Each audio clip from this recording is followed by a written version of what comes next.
नमस्कार दोस्तों, नेक study classes में आपका स्वागत है।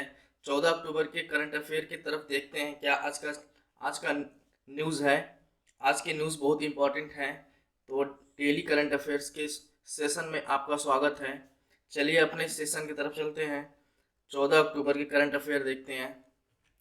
पहला क्वेश्चन है, global hunger index 2023, what is the rank of India out of 125 countries. वैश्विक भूख सूचकांक 2023 में 125 देशों में भारत का कौन सा स्थान है। तो आंसर है 111। ग्लोबल हंगर इंडेक्स जो है विश्व भूख सूचकांक, हर साल इसकी रिपोर्ट आती है। ये इस रिपोर्ट में भारत का 111वां रैंक है, तो ये बहुत खराब ही रैंक है। ग्लोबल हंगर हंगर जो हंगर इंडेक्स है, ये इंडिया 111 रैंक पे है 125 कंट्री में, और उनके नेबरिंग कंट्री जो पड़ोसी देश हैं जैसे पाकिस्तान है 102 रैंक पे है, Bangladesh 81st, Nepal 69th and Sri Lanka 60th पे है। जो 0 is the best score and 100 is the worst. Bharat का 111 रैंक है और 100 जो है इसमें माना गया है वर्स्ट, सबसे खराब माना गया है, वर्स्ट सबसे खराब। तो एक तरह से देखा जाए तो पाकिस्तान का हाल हम लोगों से अच्छा है। बांग्लादेश 81st पे है, लेकिन हम ये सब क्या है, ये सब गवर्नमेंट जो रिपोर्ट आती हैं, ये सब जो जिसके द्वारा इसे पब्लिश किया जाता है, ये एक तरह से इंडिपेंडेंट ऑर्गेनाइजेशन होता है। इंडिपेंडेंट, इसे कोई फंड नहीं करता है, लेकिन ये स्टडी करते हैं पूरे विश्व में हर चीज़ पे।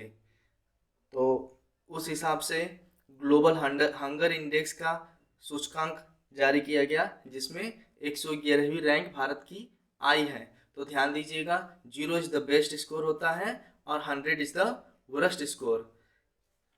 चलिए नेक्स्ट क्वेश्चन के चलते हैं, लेकिन उससे पहले और भी जान लीजिए, इस हंगर इंडेक्स को ठीक करने के लिए भारत में भूख की महामारी बहुत ज़्यादा पहले थी, लेकिन अब से धीरे धीरे सुधार आ चुका है। भारत का जो इनिशिएटिव है हंगर के लिए, उसमें बहुत से चले हैं। जैसे ईट राइट इंडिया का इनिशिएटिव चला हुआ है, पोषण अभियान भारत द्वारा चलाया गया है, मिड डे मील स्कीम चलाया गया है, प्रधानमंत्री मातृ वंदना योजना है, नेशनल फूड सिक्योरिटी है, मिशन इंद्रधनुष है। ये सभी चीज़ जो है भारत के हित में ये सब स्कीमें चलाई जा रही हैं। तो दोस्तों इसे ध्यान दीजिएगा। चलिए नेक्स्ट क्वेश्चन की तरफ चलते हैं। Nari Shakti Vandana act has been approved by president, how much share will distribute by this bill. Nari Shakti Vandana act को राष्ट्रपति से मंजूरी मिल गई है। इसमें महिलाओं का जो शेयर है कितना परसेंट है। पहला है ए, इसका आंसर 33% है। इसका आंसर 33% है। दोस्तों हमारे लोकसभा और राज्यसभा में इस अधिनियम को पास कर दिया गया है अब हमारे राष्ट्रपति जी द्वारा। इसका नाम है नारी शक्ति वंदना अधिनियम। दोस्तों इसे ये बहुत इंपॉर्टेंट क्वेश्चन है, इसको आप बहुत ध्यान दीजिएगा। इसे पास कर दिया गया, ये काफ़ी दिन से लटका हुआ था। ये वंदना नारी शक्ति का वंदना एक्ट जो है अधिनियम काफ़ी दिन से इसे लटकाया गया था, लेकिन इसे संसद में मंजूरी मिल गई और राष्ट्रपति जी से मंजूरी के मिलने के बाद इसे एक अधिनियम बना दिया गया है। अब महिलाएं संसद में, राज्यसभा में, लोकसभा में अपनी जो 33% का शेयर उन्हें मिलेगा। तो ध्यान दीजिएगा, इसके बारे में है, इसको आप ध्यान से देख लीजिएगा, पढ़ लीजिएगा। Women democracy participation of women जो है 33%, इसमें parliament process in the country, parliament process में अब महिलाओं का पार्टिसिपेशन होगा, जिसमें 33% महिलाओं को आरक्षण मिलेगा। ओके दोस्तों, ये एक्ट बनने के बाद गवर्नमेंट ने नोटिफिकेशन जारी कर दिया। Central government has also issued notification of Nari Shakti वंदना। इसमें 454 वोट से ये बिल पास हुआ, ये एक एक्ट पास हुआ। इसमें राज्यसभा में, लोकसभा में डिबेट हुआ तो 20 सितंबर को लोकसभा में इसे पास किया गया और 21 सितंबर को राज्यसभा में ये पास हो गया।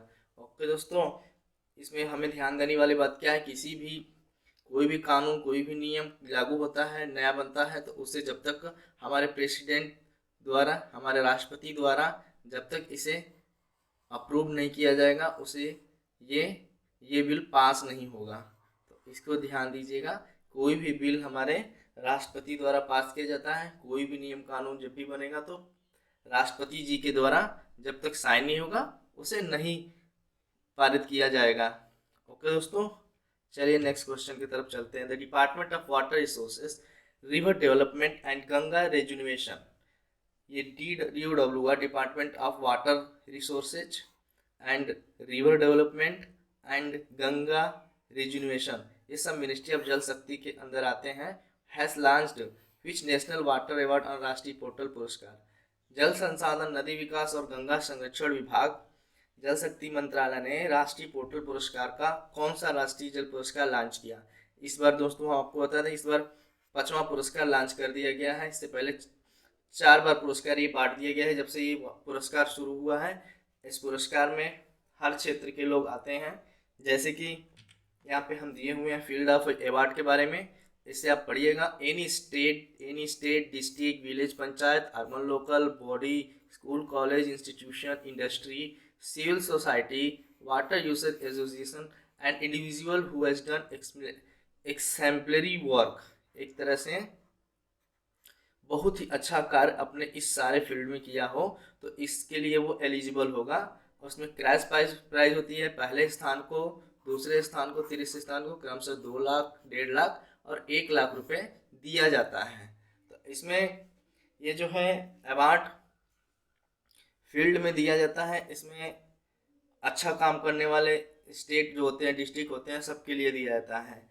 इसमें 2022 वाले नेशनल अवार्ड भी पढ़ लीजिए, हो सकता है क्वेश्चन आ जाए, आजकल परीक्षाएं भी चल रही हैं। इसमें कौन से ये जो अवार्ड है किस मिनिस्ट्री द्वारा दिया जाता है, ये अवार्ड मिनिस्ट्री ऑफ जल शक्ति द्वारा दिया जाता है। 2022 का बेस्ट स्टेट कौन था, MP, पहला नंबर पे MP, दूसरा नंबर पे उड़ीसा एंड तीसरा नंबर पे आंध्र प्रदेश। बेस्ट डिस्ट्रिक्ट 2022 के बेस्ट जिला कौन सा था, गंजम डिस्ट्रिक्ट था, गंजम डिस्ट्रिक्ट उड़ीसा का था, नमक्का तमिलनाडु का था। Nearly 10 fields concern in national water awards, लगभग 10 फील्ड में नेशनल वाटर अवार्ड्स दिया जाता है।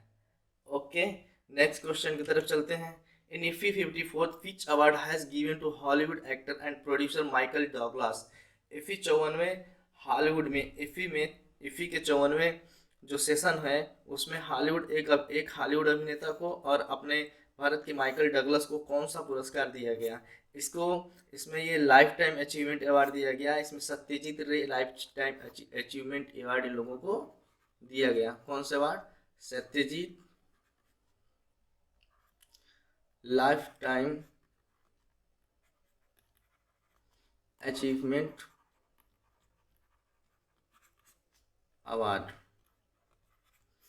ठीक है दोस्तों, इसको आप ध्यान दीजिएगा, इन लोगों को लाइफ टाइम अचीवमेंट पुरस्कार दिया गया। इसमें एक हॉलीवुड के अभिनेता हैं, कौन है हॉलीवुड के अभिनेता, ये हैं, इनका नाम इसमें हम नहीं दिए हैं, इसको आप देख लीजिएगा। ओके दोस्तों, इंटरनेशनल फिल्म फेस्टिवल के बारे में 2023 के बारे में इसमें लिखा है। इसमें इफ़ी जो है, इफ़ी का सेशन होता है, एनुअली होता है, एनुअल इवेंट होता है। हाँ, ये इसकी स्थापना हुई थी 1952 में। यही सबसे महत्वपूर्ण है कि इसकी स्थापना कब हुई थी और ये कब कब होता है। बाकी सब चीज़ें हैं। ऑर्गेनाइजर कौन होता है फिल्म फेस्टिवल्स के, ministry of information and broadcasting in India.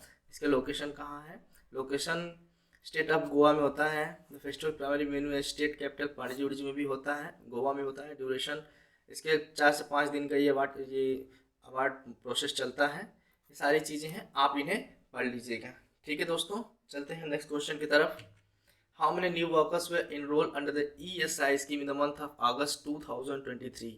अगस्त 2023 के महीने में कितने नए श्रमिकों को ESI योजना के तहत नामांकित किया गया। दोस्तों, एक ESI योजना आई हुई है। ESI योजना के तहत, ESI योजना इसमें 19.42 लाख रुपए, oh sorry, 19.42 lakh peoples enrolled in ESI scheme. Okay, ESI scheme में इतने लोग इनरोल्ड हुए हैं। ये ESI स्कीम है क्या, इसके बारे में जान लीजिए। The employees state insurance scheme is a social security and health insurance programme in India. Here's an overview of ESI scheme. ये एक ओवरव्यू है ESI स्कीम का, आप इसे पढ़ लीजिएगा। थोड़ा बताता हूँ आपको। ESI scheme is a self financing contributory social security. ये क्या है, सबसे ज़्यादा इम्पोर्टेंट चीज़ है, ये सोशल सिक्योरिटी, सामाजिक सुरक्षा, समाज की सुरक्षा। जैसे कोई भी वर्कर है, जाते हैं किसी कंपनी में काम करते हैं, तो वहाँ पर उनकी सुरक्षा होनी चाहिए, उनके हेल्थ की सुरक्षा होनी चाहिए। किस लिए? भारत के वर्कर्स के लिए, फॉर इंडियन वर्कर। तो इसको आप ध्यान दीजिएगा कि ESI स्कीम जो है ये इंडियन स्कीम है, Indian scheme for Indian workers. Okay, ठीक है दोस्तों, चलिए नेक्स्ट क्वेश्चन की तरफ चलते हैं। ये सब आप ध्यान से पढ़ लीजिएगा। सेशन खत्म होने के बाद इसकी PDF की लिंक हम डिस्क्रिप्शन में दे देंगे, आप उसे डाउनलोड करके अपने फर्दर पढ़ाई के लिए रख सकते हैं। ओके, नेक्स्ट क्वेश्चन है, what is the primary purpose of Yashaswini the CRPF women's bike Yatra. CRPF की जो महिला सुरक्षा गार्ड हैं, उन लोगों ने वुमेन्स बाइक यात्रा निकाली। वुमेन्स बाइक यात्रा, वो किस लिए वुमेन्स बाइक यात्रा निकाली? To spread the message of Nari Shakti. क्यों? To spread the message of Nari Shakti. अभी आपने देखा कि नारी शक्ति को देखते हुए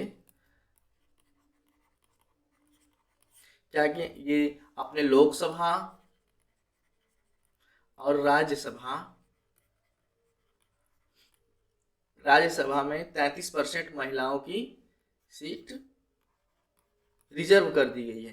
तो एक तरह से देखा जाए तो अपने भारत में बहुत सारे इनिशिएटिव महिलाओं के एम्पावरमेंट को बढ़ाने के लिए जा रहे हैं।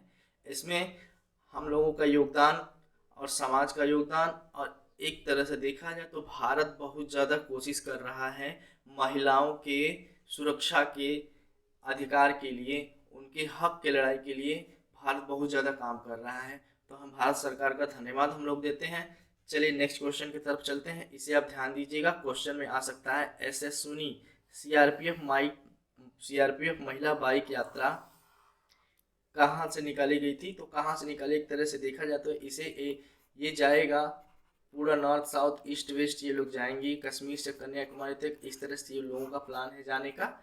ऐसे आप नज़र बनाए रखिएगा, क्वेश्चन में आ सकता है किसी भी परीक्षा में। ठीक है दोस्तों, नेक्स्ट क्वेश्चन है, यहाँ पे CRPF वुमेन बाइक यात्रा के बारे में पूरा डिटेल हम लिखे हुए हैं, आप इन्हें पढ़ लीजिएगा। Group of women bikers riding across the country to spread the message of Nari Shakti. यहाँ पे देखिए, to across the country to spread, पूरे भारत में क्रॉस, वो किस लिए? वुमेन्स एम्पावरमेंट के लिए। ओके फ्रेंड्स, चलिए नेक्स्ट क्वेश्चन की तरफ चलते हैं। What is the purpose of recent approved autonomous body मेरा युवा भारत, यानी माय भारत? एक ऑटोनोमस बॉडी का निर्माण किया गया है, उसे डेवलप किया गया है, वो उसका नाम है मेरा युवा भारत। ये किस लिए किया गया है? ये इसका आंसर है C, to serve as an overarching enabling mechanism for youth development.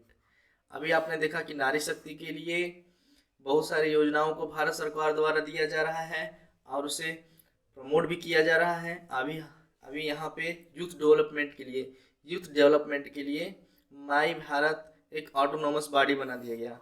तो माई भारत ऑटोनोमस बॉडी है क्या? पहले तो ऑटोनोमस बॉडी क्या होता है इसके बारे में जान लीजिए। ऑटोनोमस बॉडी क्या होती है? ये operate independently of direct government control. ये ऑपरेट होती है इंडिपेंडेंटली, इस पर कोई किसी का जोर नहीं होता है, ये इंडिपेंडेंट वर्क करती है और इस पर गवर्नमेंट का डायरेक्ट कोई रोल नहीं होता है, लेकिन गवर्नमेंट उसे फिर भी फंडिंग उसे करती है। हालांकि कुछ गवर्नमेंट उसके बहुत ज़्यादा तो नहीं, थोड़ा बहुत गवर्नमेंट का इसमें रोल होता है, लेकिन इसमें कोई रोल किसी का ज़्यादा मायने नहीं रखता है, क्योंकि इसे बनाया ही इस तरह से गया है, ऑटोनोमस बॉडी ही इसलिए होती है कि इसमें कोई किसी का जोर ना हो। ओके। और इसे क्यों बनाया गया युवा भारत के लिए, कि मेरा युवा भारत अपने युवाओं के कल्याण के लिए, युवाओं के मैकेनिज्म को बढ़ाने के लिए, उन्हें नई नई टेक्नोलॉजी से रूबरू कराने के लिए क्या क्या सुविधाएं आती हैं जाती हैं, वो सारी चीज़ें इस प्लेटफॉर्म पे आपको मिलेंगी। इसे आप ध्यान दीजिएगा दोस्तों, ये क्वेश्चन इम्पोर्टेंट है परीक्षाओं के लिए। तो ये मेरा लास्ट क्वेश्चन था दोस्तों, इसे आप देख लीजिएगा। हम पीडीएफ आपको डिस्क्रिप्शन में इसका लिंक दे देंगे। आप हमारे चैनल को ज़रूर सब्सक्राइब कीजिएगा। हमारे चैनल का नाम है नेग स्टडी क्लासेस।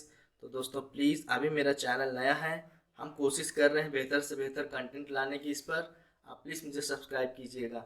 आपके एक सब्सक्राइब से हमें बहुत मोटिवेशन मिलेगा। मिलते हैं नेक्स्ट सेशन में।